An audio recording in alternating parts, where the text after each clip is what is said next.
1. This happened pretty recently. I'm a 26-year-old male, and I just moved into a place with a friend turned roommate, Kyle, 29. I had finally saved up enough to move out of my own place, and Kyle's lease was going to be up soon at his current apartment, so we agreed to move in together. After a few months of looking for a place we could afford, we found a decent duplex.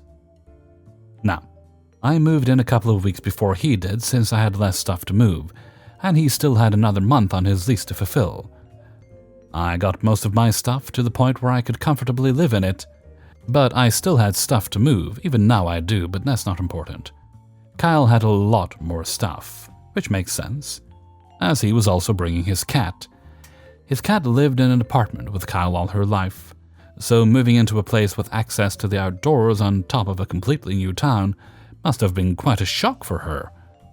The weekend they moved in, we spent a good few hours moving a lot of the big stuff, furniture, bed, electronics, etc., while I was keeping a very close eye on the cat since I was worried she would try to escape somehow. Kyle reassured me that she would be fine since she's never tried to run on him.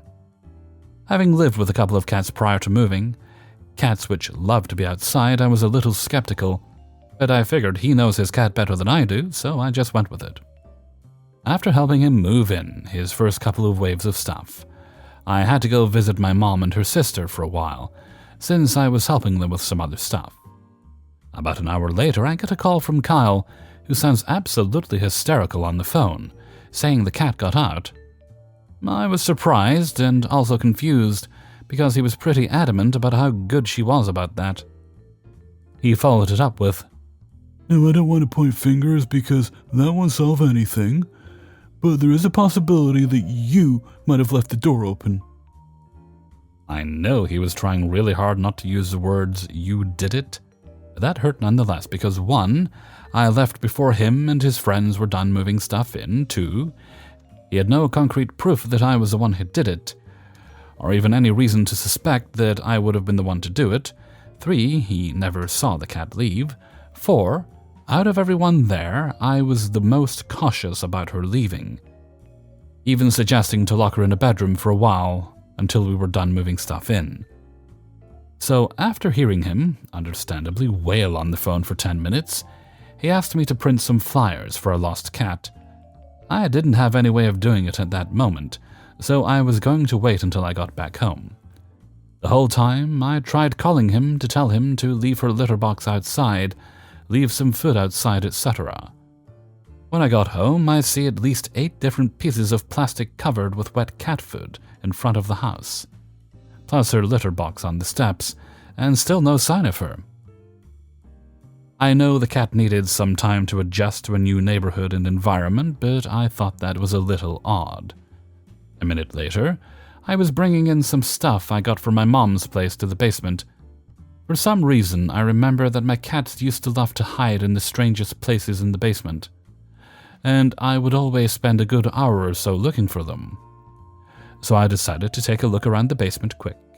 A minute later, I find the cat curled up underneath the basement steps, looking stressed and disgruntled. I called Kyle up a minute later so I could tell him the good news. When I called him, he was still sounding like an absolute train wreck, and apparently, he went so far as to tell everyone within a 4-house vicinity to keep an eye out for his cat, including some random people at a park. Kyle means well, but he's one of those guys you expect to see a story about on the Kevin subreddit someday. And then he said, "I had to spread the word somehow after somebody let my cat out." Staring the cat right in the face, I asked, "Are you sure you checked everywhere, Kyle?" "Yeah, I will literally bet you a month's worth of rent that she's not in that house." "You're that confident, huh?" "Yeah." PettyRevenge activated. Now, this was kind of mean since I was terrorizing a distraught pet owner, but he pissed me off a bit when he accused me of losing his cat with no proof whatsoever. So I decided to follow it up with, "You're on." A few seconds later, "I found her. How would you like to pay for that?" "What?" "Your cat was under the basement steps, dumb shit. She was never lost." Man, the reaction he had when I told him that was a mix of relief, happiness, and then irritation when he realized he got hustled a month's worth of rent. Nevertheless, he doesn't hold a grudge against me for it. Though since then, whenever he's asked where the cat is, I always say, "Did you check the basement steps?" 2. This friend is someone I've known for at least 7 years. He was basically family to me up until now. This guy does nothing to benefit himself and thinks everything should be handed to him. When someone disagrees with him or he doesn't get his way, he throws a hissy fit. Hasn't had a job in 2 years and he's 25, not because he can't work, just because he doesn't want to. Constantly asks people for everything, etc. So, long story short, I'm a 22-year-old female, and I've literally done nothing but be a good friend to him, let him stay with me even though he destroyed my house. That's a whole other story. Tried to get him several jobs, he wouldn't take, and all he did was lie about me and badmouth me to our other friends. The last straw was really when I got him a job for the billionth time where I was starting, and he ruined it. Even told him I'd drive him half the days and our mutual friend would do the other half.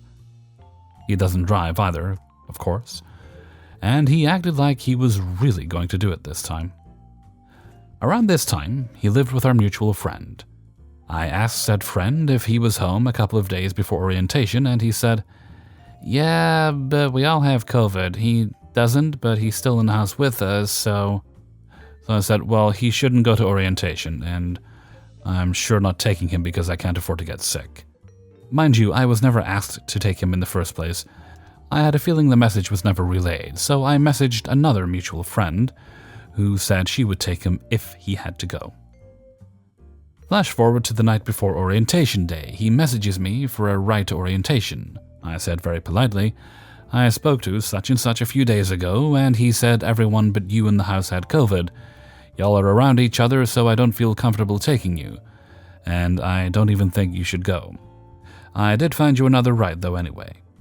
He immediately starts losing it, telling me I'm a Karen and a baby and scared for nothing, and that I'm a shit friend and to never talk to him, blah blah blah. I'm ruining his chance at a job, you know. I found him a ride when I wasn't obligated to because it wasn't my responsibility.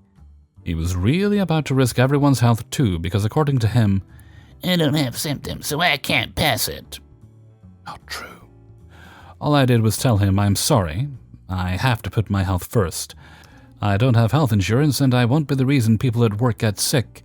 A lot of older people work here. Whatever he does is on him. He didn't stop berating me though and ruined our friendship over a single ride that I got for him with someone else. So he had a right to work regardless, but it just had to be me, I guess. He also threatened me. "Don't let me see you," etc. So the day of orientation, I got there early and told his hiring manager he had COVID and showed him the messages of how shitty he was. Hearing him walk into the orientation room just for them to say he had to leave was the best thing ever. He was also 30 minutes late, which made him look even worse. Needless to say, he didn't get the job and hasn't talked to me since. Good riddance. Maybe next time you'll take some responsibility and not treat your friends like shit. 3. Basically, at my work, I work in the basement of a 4-level building. The employee break room is on the 4th floor, and it's where the lockers for most staff are. But in the basement, we have a few of our own lockers. Only thing is, it's the bathroom, so if you use the bathroom, you lock the door and cut off access to the lockers. We have about 16 down there, 10 of which are claimed. There's also a hallway with shelf and coat hangers to put your stuff on. I got a locker during the orientation to my job and had been using it since I got there. For a while, however, I had to stop because a certain coworker who got done earlier than me would hang out in the bathroom until time to leave and lock the door. So I couldn't get my stuff until later. I'm very possessive over my stuff. Even with the lock on, I get worried easily. So I just kept my stuff in lock in my purse and put it in my car. He left a few months later, and I went to go use my locker again, only to find stuff in it that wasn't mine, stuff like prescription pills, an Apple Watch, keys, and other miscellaneous things. I kept my lock in my purse and just moved the things to the side and put my purse in it. I asked all my coworkers over the next few days if any of them kept their things in this certain locker. All denied. I even asked my boss to check the locker records and make sure I was using mine and not someone else's. And I was using mine. Since everyone denied it and I didn't want to limit their access to important stuff, I just kept my purse to the side of the locker and theirs to the other side. Soon after, though, the first shift left, and before I left for the day, I noticed my bag wasn't in the locker. I checked the other open ones and found mine in one of them. I figured whoever's stuff was moving mine around. Again, I asked my coworkers the next few days. They all claim they don't use the stuff in there and it's not theirs. It happened almost every other day for about a week, and one day I just had it. I white out the combination on the back of the lock so no one but me would know, and on a Friday I checked my locker to find my stuff moved again. I got my purse, grabbed the lock, and locked my locker, with all the other stuff in it. I didn't work the weekend either, so it was locked until Monday morning. I walk in to immediately hear my name from a fellow coworker. She started chewing me out, asking me why I locked it, and she couldn't get to her stuff all weekend. She kept going on, saying how petty and upset and disappointed she was to trust a young lady like me to deprive her of her things. Once she was done, I calmly said, "I had asked you multiple times on multiple occasions if this was your locker, or if the things inside were yours. You denied all of it. After checking with my boss again and confirming it was my locker, I simply did what I was entitled to. I locked it.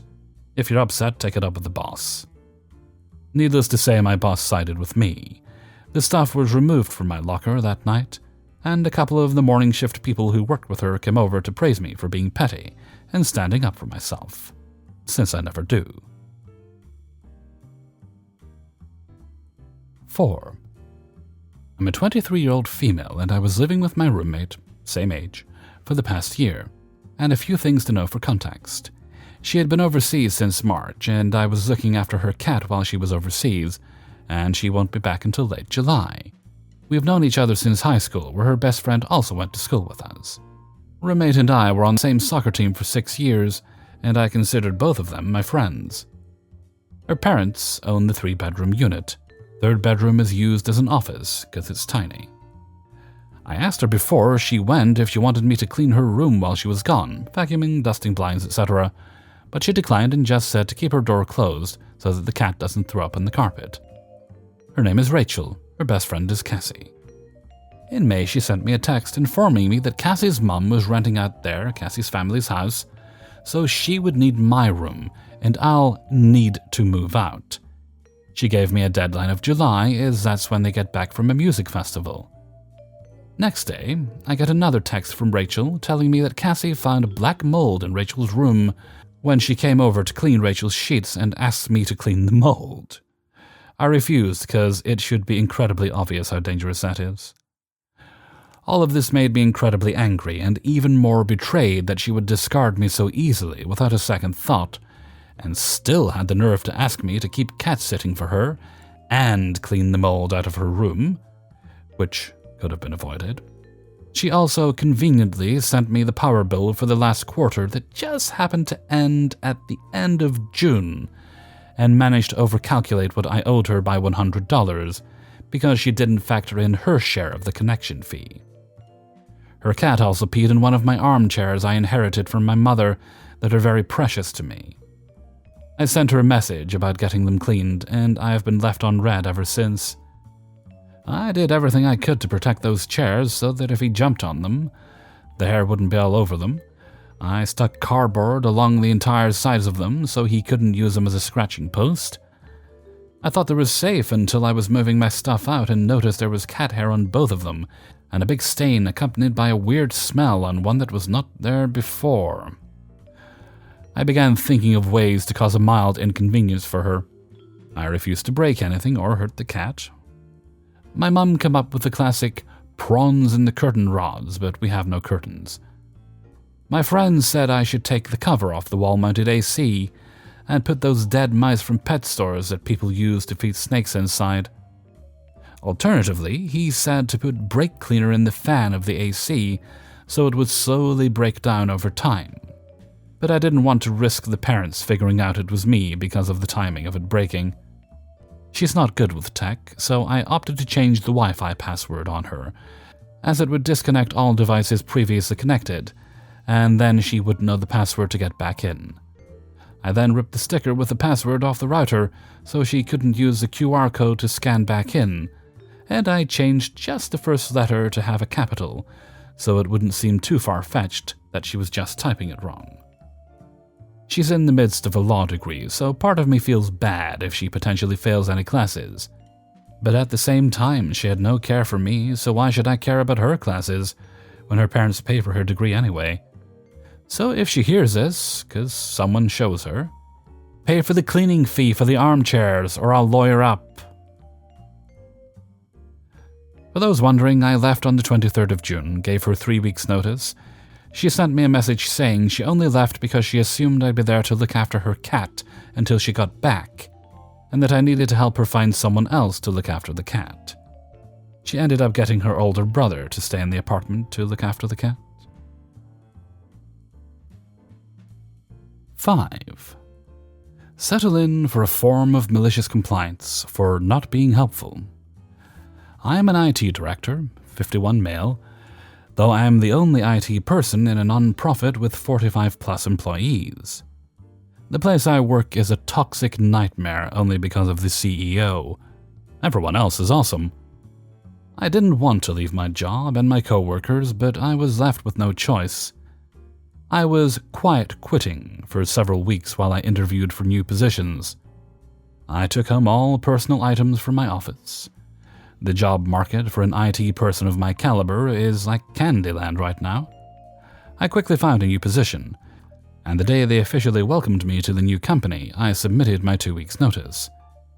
Granted, I had been considering giving no notice and leaving with a fire and brimstone approach, but I read a lot of articles about resignation letters and avoiding any negativity, so I backed off and just gave a boilerplate 2 weeks' notice resignation letter. Nothing positive, nothing negative. A coworker who wears several hats was tapped to be the interim director. I met with that person and the COO to develop a transition plan to avoid as much chaos as possible. They mostly work in social media and marketing, but during the pandemic I had trained them to be an emergency IT replacement in case anything happened to me. Though they will be okay for a few weeks, they simply do not have the experience to do all of the things I do: network administration, systems administration, help desk, web development, app development, etc. I happen to be a unicorn of sorts, an IT generalist that has done it all. We met with the CEO in a cramped office to review the transition plan. We immediately stated that the interim director would not be able to do their old job while they were running IT. The CEO is a complete narcissist and deeply arrogant, while also being completely incompetent and lacking the most basic IT skills. She immediately pushed back on the plan, as basically this was not her idea. She rejects everyone else's ideas 100% of the time. I tried to speak up and advocate for the COO and the interim IT director, as I've been doing the job for 5+ years, so I know the reality. There's no way they could possibly do IT and their old job. She literally wouldn't let me finish a sentence. She wanted to see a checklist of my job duties.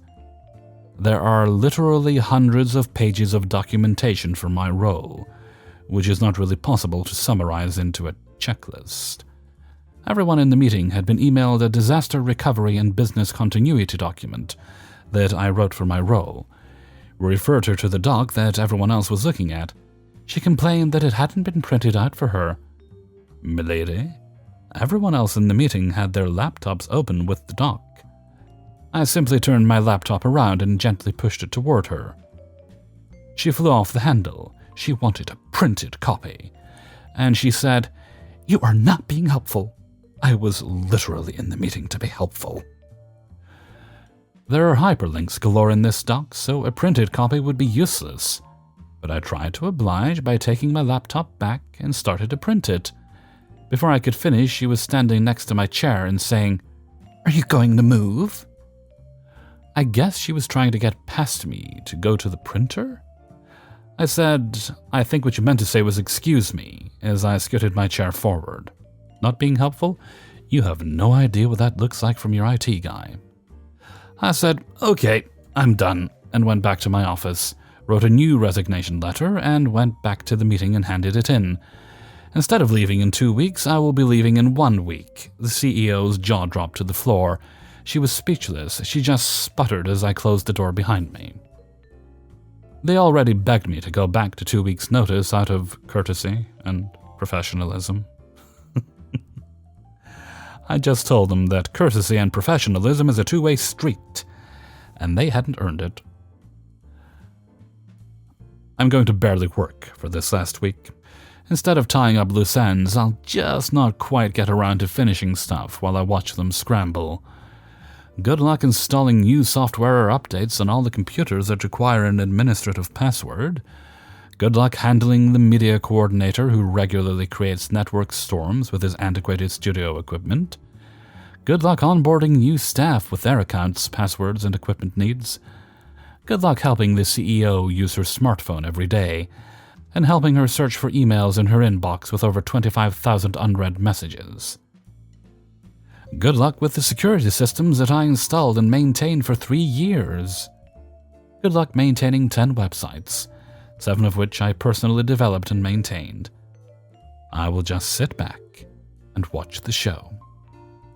Malicious compliance is now the main course in a delicious meal, seasoned with the tears of a bitter, incompetent CEO.